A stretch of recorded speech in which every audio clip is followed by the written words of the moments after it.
Bonjour à tous, ici Thomas Montigny à l'InfoCebo. Aujourd'hui, je vais vous parler d'un rapport fait justement par le ministre de l'Énergie, de l'Innovation et plus encore, on le surnomme le super ministre de la CAQ, puis Fitzgibbon. Il y a aussi Éric Kerr, un autre ministre, et d'autres spécialistes qui vont vraiment faire un rapport qu'ils ont envoyé à Québec de plus d'une centaine de pages qui les invite à agir de différentes manières sur sur l'intelligence artificielle. On le sait tous, un enjeu sur lequel plusieurs pays, en fait toute la planète, fait face. C'est soit prendre une décision d'accepter presque à 100% l'intelligence artificielle, l'inclure à son économie et subir une hausse incroyable économique, ou malheureusement, dans ce cas-là choisi, il va y avoir des pertes d'emploi, du chômage et l'intelligence artificielle va peut-être être utilisée à mauvais escient s'il n'y a pas de mesures pour l'encadrer.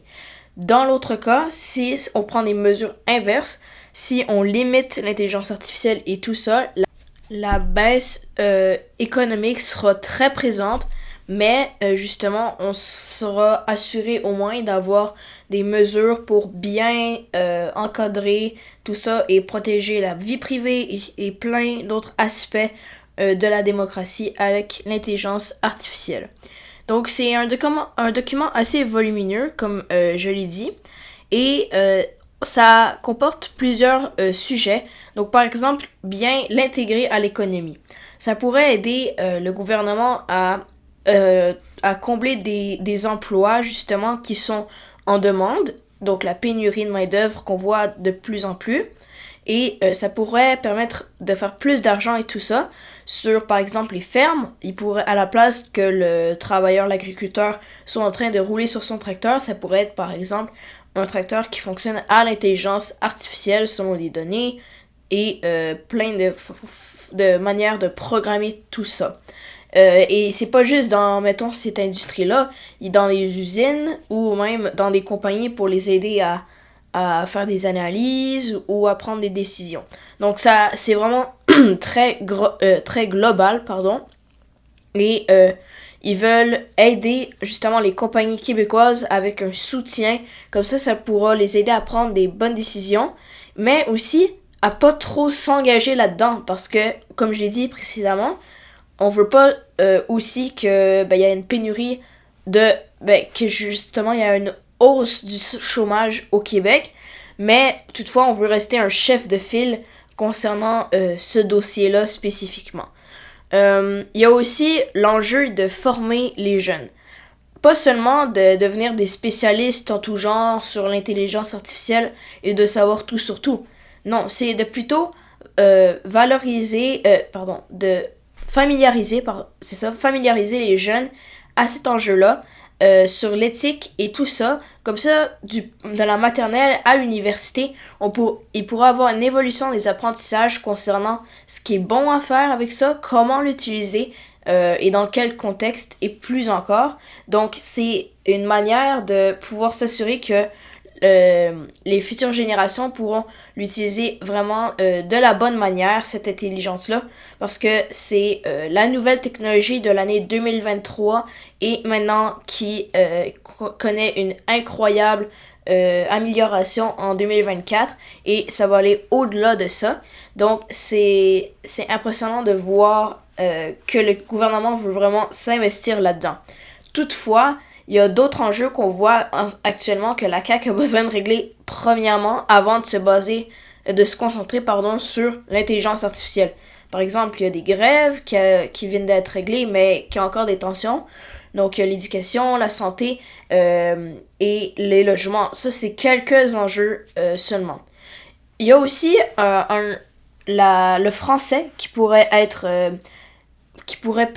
l'intelligence artificielle pourrait permettre aux Français de se propager plus facilement avec des algorithmes sur plusieurs plateformes comme Spotify ou Netflix qui, on le sait tous, la culture québécoise n'est pas très présente sur ces plateformes. Donc, en se dotant de cette technologie-là, grâce aux algorithmes, ben, les Québécois et les personnes d'ailleurs pourront consulter des chansons, des films et plus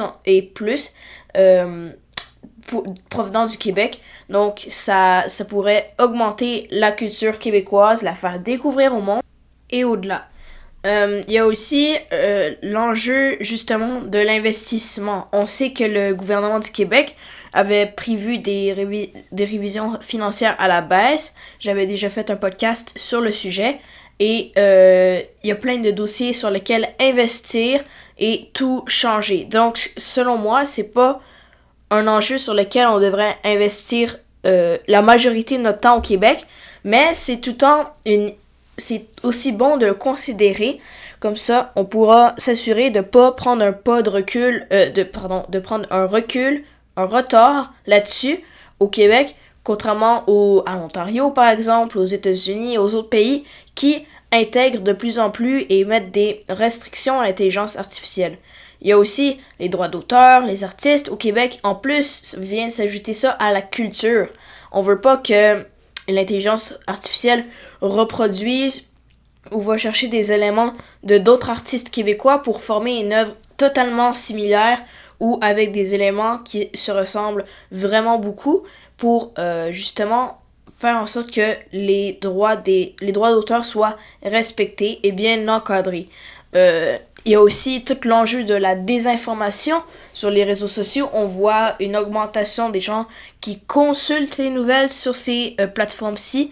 Donc, il faut vraiment s'assurer que cette intelligence artificielle-là soit pas utilisée pour tromper les gens, ce qui serait un geste criminel aussi au fédéral.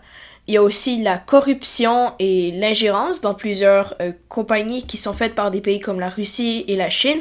On voit des sites internet un peu partout au Canada, aux États-Unis, qui ont planté en raison de justement des gens qui ont hacké le site internet et peut-être grâce à l'intelligence artificielle pour causer tout ce trouble.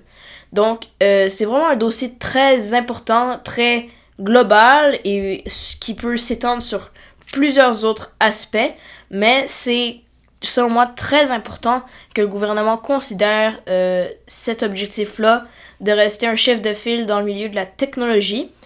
Donc, merci d'avoir écouté. Ici Thomas Montigny à l'Info C'est Beau.